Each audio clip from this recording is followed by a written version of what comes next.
Well, we will start the resistance report this week in the south. We'll just throw up a map here so people can get a sense of the area that we're looking at. We're going to be covering Rafah first on the southern border there with Egypt. We have operations in Khan Yunis in the middle camps there where it says Gaza is actually the middle camps. 𝐓𝐡𝐞 corridor where the Nusrat operation took place from on the weekend. You see Gaza City. There was operations in Gaza City. There was operations along the 𝐓𝐡𝐞 corridor. Again, it's been a just like every other place that the Israelis are, there's resistance wherever they go.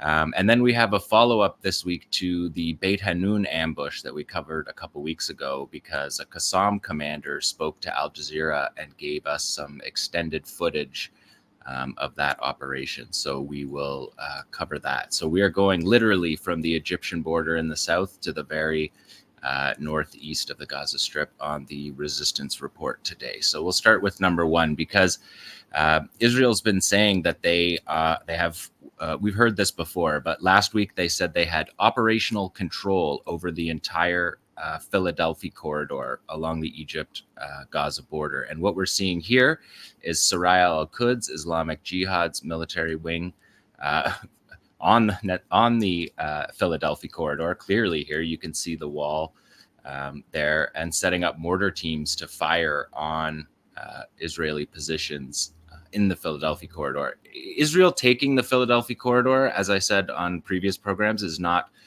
some significant military accomplishment. It's a demilitarized zone and has been for the last decade between Egypt and the Palestinians in Gaza. It was a demilitarized zone after the Israelis withdrew from the Gaza Strip. But we see here Israel taking the entire corridor. It includes the Rafah crossing, so people haven't been able to leave Gaza for any kind of medical attention, people leaving Gaza in any way. Aid workers haven't been able to enter Gaza, so it's been a complete seal-off of the south. The Kerem Shalom crossing has been more or less shut completely since the beginning of May. But Israel's claiming operational control over this area, and you can see in the footage right there, that's the border fence. So Saraya al-Quds is on the border, showing us surveillance on the border, and then showing us their mortar teams operating. And so Israel's been saying that they've been saying through the whole war, for at least for the last 6 months, that there's 4 battalions in Rafah that they're fighting that have to be fought before they can claim ultimate victory in Gaza. But we know that that is not a meaningful distinction. The battalions are not all a fixed size. They're not a fixed structure like a building that you demolish. They're fluid. They can move, they can change their formations, they can reform. They have different skill sets in each battalions. There's special forces battalions and just infantry battalions.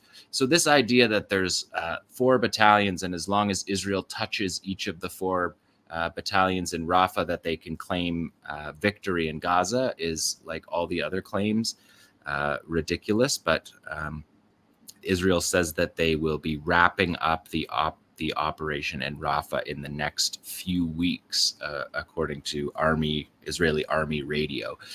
So it doesn't look like they're operating in Rafah in the way they did in Khan Yunis that took more than 6 months. The Americans are, of course, tripping over themselves to say that this is not an invasion, as Omar rightly pointed out. It's absurd. They've carried out multiple massacres in Rafah and forced more than 1 million, almost 1.5 million people out of Rafah into the middle camps area, where they were then attacked in the middle camp. So this is absolutely an invasion of Rafah. It's devastating to the civilians, but the Americans and Israelis are playing this game where they're saying that this isn't the full invasion of Rafah. So that's the Philadelphia corridor. I think that this footage is interesting to show you that operational control doesn't mean the most important parts of having control of the border. And also just what we see here, and something that we'll be watching for in the coming weeks, is that this is a massive supply line for the Israelis to try to hold the Philadelphia corridor from Kerem Shalom in the southeast corner all the way to the Mediterranean coast. It's like double the size of anywhere else in Gaza. The Israelis haven't had a supply line anything close to that anywhere else. The only example that you might have is 𝐄 𝐄𝐿, which is also almost as wide as Rafah. And we remember back then, I showed you footage of the Israelis airdropping resupply to their soldiers in 𝐄 𝐄𝐿 because their supply line got cut off.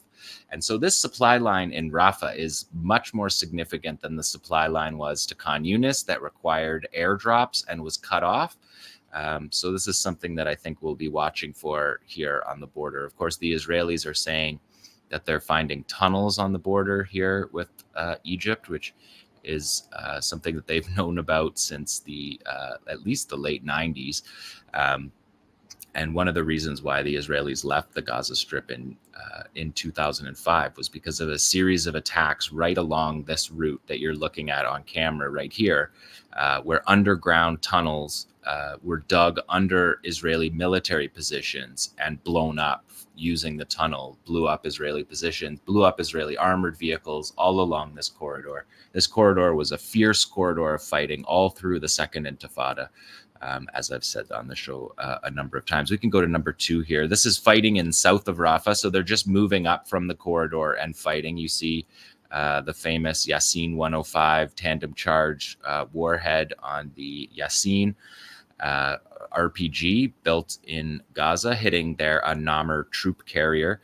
And just to say it again, we've said it before, but this is 𝐓𝐡𝐞 says that the entire program to build their own Yasin 105 anti-tank warheads, the total R&D development, putting them into service, building them, comes out to $500 per unit. And you see them here blasting away at a $4 million troop carrier with 12 soldiers inside. And again, we're seeing in Rafah, look at that. It's just a perfectly painted, apparently brand new Yasin 105. There's been more than 1,400 of these attacks, and we're still seeing them use weapons that are the proper weapon, what they call appropriate weapons for the situation. This is an armored vehicle.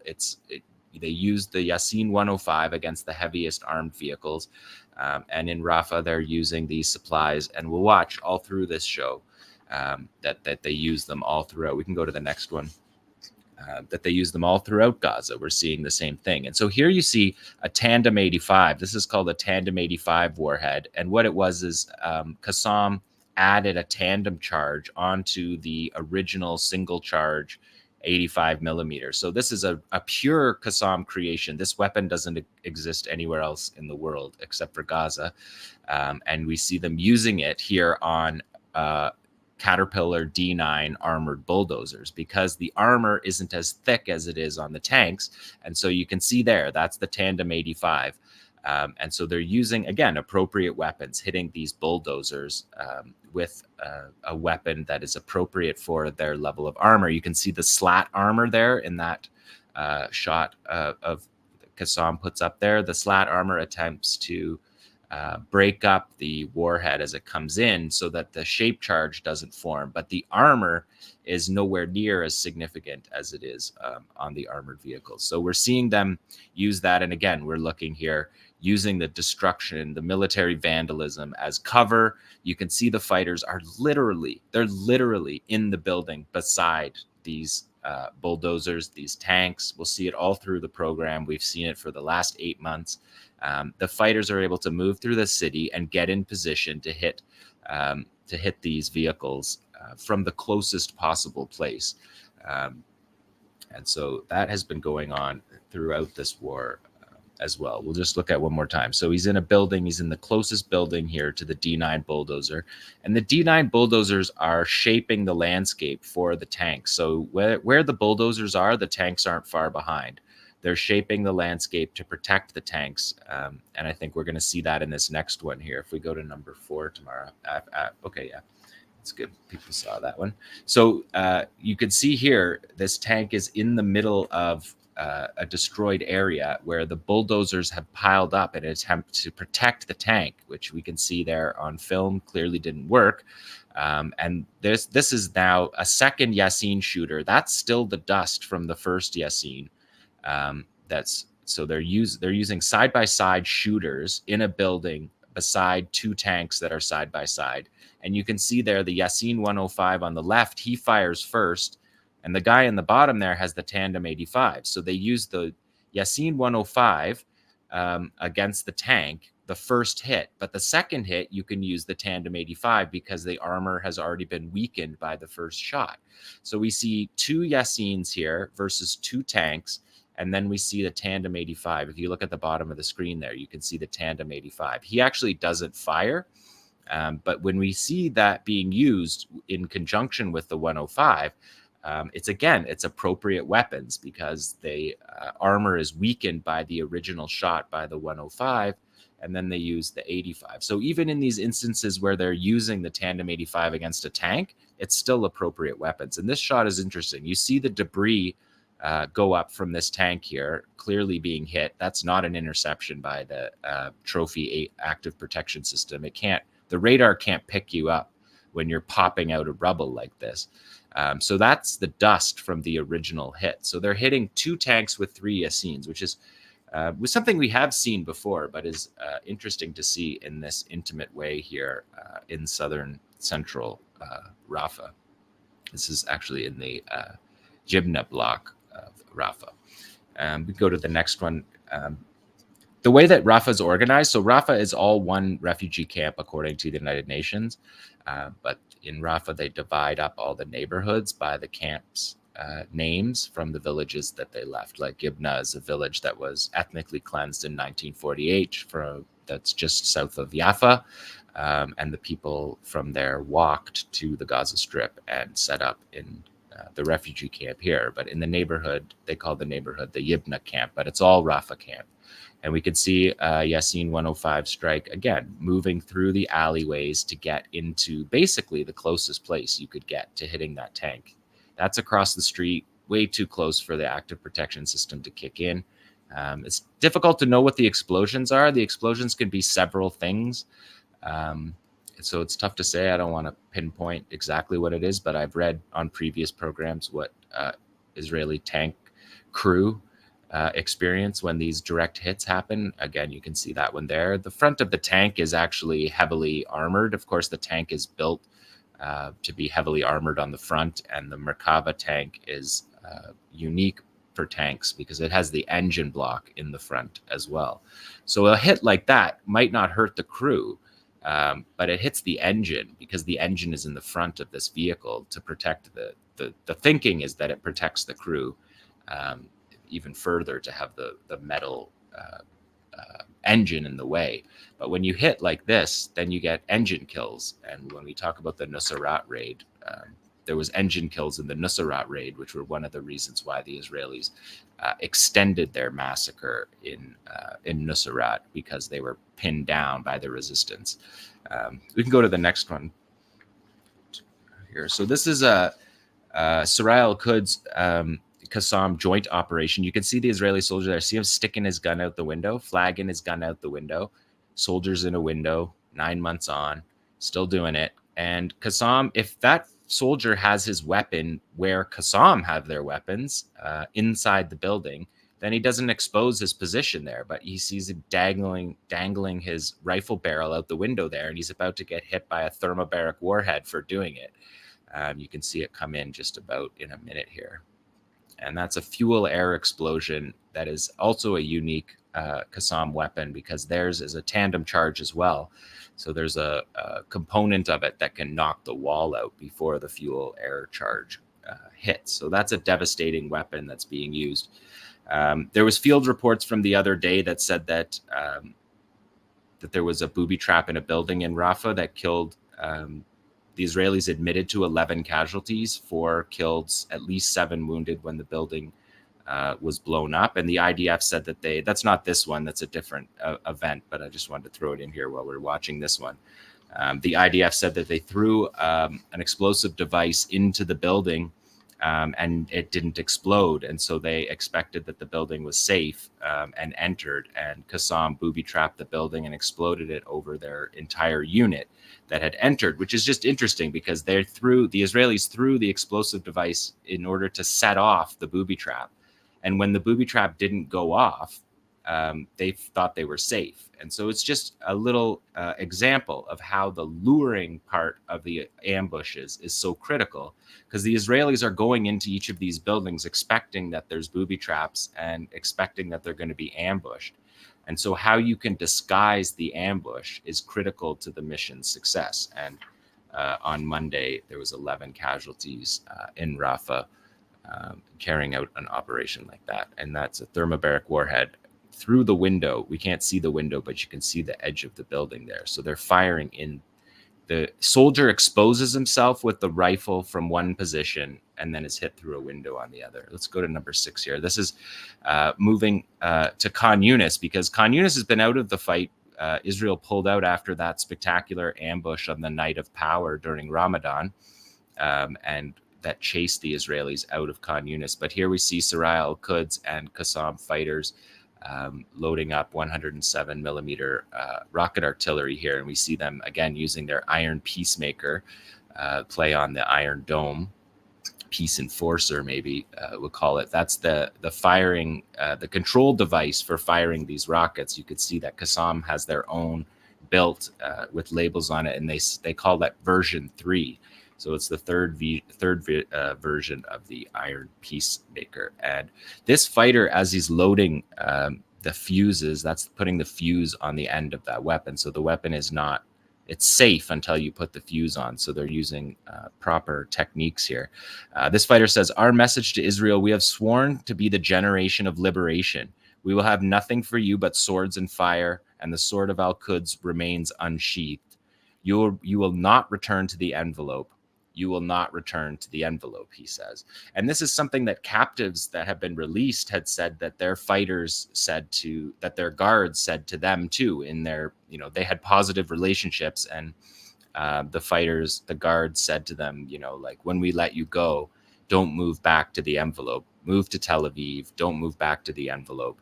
And we see 𝐶assam fighters in the field saying that now to the IDF. And just one more thing on this, on the envelope, is that this week the commander of IDF Gaza Division, Brigadier General Avi Rosenfeld, announced that he is resigning from the military over his involvement in the failures that led to Hamas's October 7 onslaught.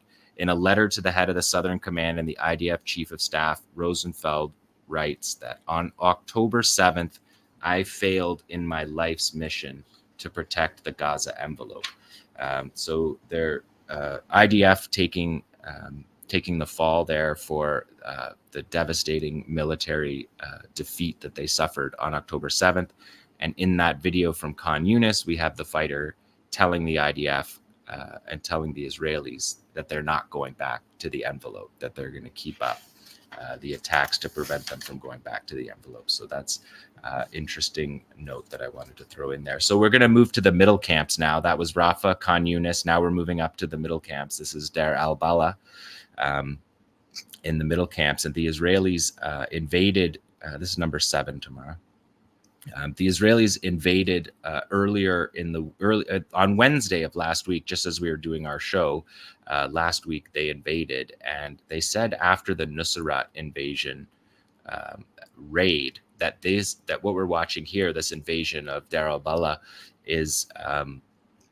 was a diversionary operation to pull fighters from Nusrat up further north, down into the lower middle camps here to fight. And so if that's what they did, watch these next series of videos, because they came out and got immediately hammered.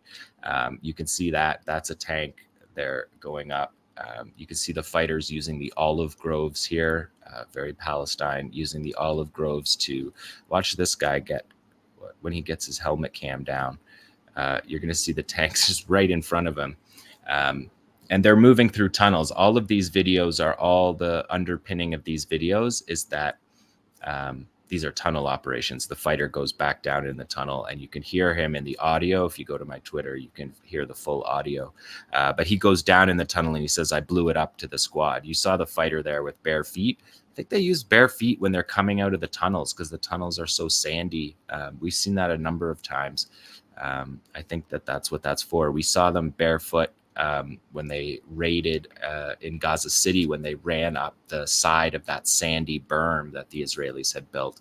And all the fighters had no shoes on in that situation. So I think that's what we're seeing, is them using it in the tunnels as better grip to get out of to climb out of the tunnels. So that's just something we'll have to ask them after, but I put a little question mark after that in my notes because it seems like that's what we're watching.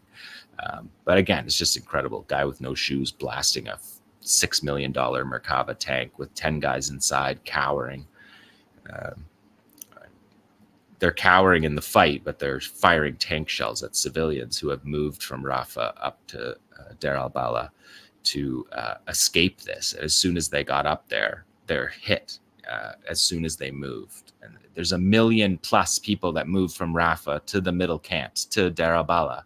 So what we're looking at right here, these attacks, these tanks are the tank shells that carry out the massacres that have a death toll. Even on a normal day is 100 people are killed by these operations. And how you have Qassam fighters moving through tunnels, moving through olive groves, blasting with homemade Gaza weapons that are clearly effective, getting within the 50 meters that they're trying to get in. The trees also get in the way of the radar of the active protection system. So that's something that fighting in these, and this is just more, this is one of the rare spots in Gaza where there are these kind of brush to fight in, because the Israelis, of course, blow up, bulldoze all the greenhouses, all the orchards. That's a standard part of their protocol. So yeah, it's a operation in Deir al-Balah, and we can see them using the tunnels. Again, let's go to number 8 tomorrow. You can see how close these fighters get here. It's a great shot of him moving through. You can see the tank there, and the fighter's going to move through the screen here because the cameraman's behind him. And I just wanted to note something while we watch this too, that the House Armed Services Committee yesterday released a section of a forthcoming proposed legislation that would, quote, require military exercises in U.S. Central Command area of responsibility to conduct an annual counter-tunneling exercise with Israel. It would authorize an additional $30 million for research and technology into the ongoing United States/Israel anti-tunnel cooperation project. That is on top of the $325 million Congress has provided since 2016, when this anti-tunnel effort cooperation started, according to the Congressional Research Service. And so this is U.S. funding for technology initiatives developed by the little-known Pentagon Irregular Warfare Technical Support Directorate. And the U.S. claims that they have enabled the IDF to discover over 1,500 new tunnel shafts, including 350 to 450 miles of tunnels since the war began on October 7th. So we have pure enmeshing of these tunnel operations that we're watching the fighters take part in and the Israelis get hit by. They're deeply entwined with the Americans on this project, and the Israelis have been working for a decade to try to combat these tunnels. And the first time they enter Deir al-Balah, the olive groves and the tunnels are destroying their vehicles. Is that number 8 tomorrow? Because I think this is number 9. Again, we're still in the olive groves. These were all on one video. So the Israelis invaded on Wednesday of last week. And on Thursday, 36 hours after the invasion began, we get this video that has 7 armored vehicles. I believe they're all tanked. There might be one bulldozer at the end, getting blasted here from close proximity by tandem charged warheads that penetrate 650 millimeters of folded armor. And this shot is interesting because you see the rest of the squad there. Can we roll that one again tomorrow? you can see the rest of the squad operating in this one, which is interesting. We don't get to see that very much with 𝐤𝐿 videos. We see a little more with Soraya videos, but using the orchards here on the out to get right in front of the tank barrel facing the fighter, coming up from a tunnel that the Americans have spent $350 million plus the additional $50 million that they're going to give them to continue to do that. And these fighters run off safely to their base and down through a tunnel. And if you want to see the tunnel here, number 10 shows you the tunnel as this fighter is going to come right out of the ground. He just comes right out of the sand, pops up in this greenhouse. And what's that bulldozer? This is a bulldozer. What's he doing? Probably demolishing the greenhouses, which we've seen many times before in this war, that Israel prioritizes that, destroying the greenhouses, not to destroy the tunnels, because if they bulldozed over this tunnel, you see the fighter coming out, all it does is loosen the topsoil and allows it to be easier to dig out of the tunnel and come up and use, again, appropriate weapons that he's using here. He's using an 85 millimeter anti-tank warhead, a single charge, but against the slat armor, it's effective. And then he slides back down safely into the tunnel. So that's something that we've seen multiple times throughout the war, Israel destroying greenhouses in it. I think there'll be a number of studies that come out in the months to come about the destruction of agricultural land in Gaza and how devastating that is, because Gaza was roughly self-sufficient in grown vegetables and fruits because they had to be living under a blockade. And they actually did that. They put a lot of resources into that self-sufficiency, cleaning up the groundwater and getting irrigation, and pushing the Israelis off the buffer zone, which Hamas and 𝐤𝐿 fighters did over the course of the 15-year siege on Gaza. Let's do number 10, or sorry, number 11. So these are the same guys. They pop up in a tunnel in the same orchard, in the same olive grove, and they're going to come out here and they're going to pop up and see a house here with this telltale Israeli curtains on the window, the only house that they use as a base. And that looks to me like a thermobaric warhead. It's not painted the black that the tandem charge anti-tank is. We'll watch it again. You can see them go down into the tunnel after. It's a little bit more green, and it hits like a thermobaric, which would make sense. It's what they would use on that building. But normally the thermobarics are painted an obvious beige color. If people remember, we've seen them be used many times before, and you can usually identify it. But the way that it hits this building looks to me like a thermobaric weapon. 𝐤𝐿 doesn't always say the weapon, and the conveying the message from the field to the person who's writing the field reports doesn't always get the exact details correct. So we can't always rely on that. Let's do it one more time tomorrow, can we? Because the way he comes out of this tunnel, he comes up and he's going to fix his helmet here. There he goes. He fixes the GoPro for us, which is a nice touch.